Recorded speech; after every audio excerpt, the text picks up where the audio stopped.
John 3:16, For God so loved the world that He gave His only begotten Son, that whosoever believes in Him should not perish, but has everlasting life. So dito makikita natin mga kapatid, ang unang kahulugan ng araw ng Pasko ay pagmamahalan.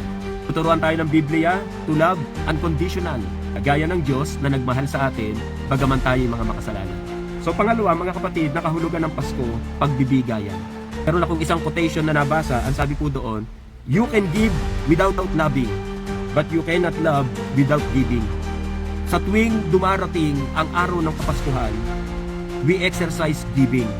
Nagbibigay ng regalo, nagbibigay ng mga aginaldo, nagpo-food sharing, etc. at marami pang iba.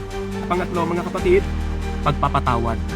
Hindi na mahalaga sa panahong ito kung sino ang tama o kung sino may tama.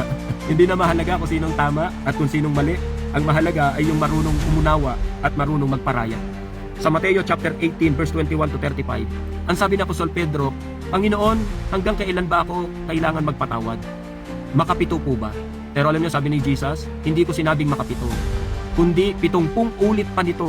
Ang tinuturo sa atin ng Biblia, mga kapatid, hindi bilangin yung kasalanang ginagawa sa'yo, kundi limutin yung kasalanang nagawa sa'yo. Forgive without limit. Mas mapalad na yung umuunawa ka kaysa ikaw yung inuunawa. Pang-apat na P, mga kapatid, pagpapasalamat. 1 Thessalonians chapter 5 verse 18, ipagpasalamat ang lahat ng pangyayari sapagkat yaon ang ibig ng Diyos. May pera ka man o wala, may bago ka mang damit o sapatos, wala ka mang natanggap na regalo, wala ka mang handa sa Noche Buena, hindi ka man nakalista sa ayuda na binigay ng barangay.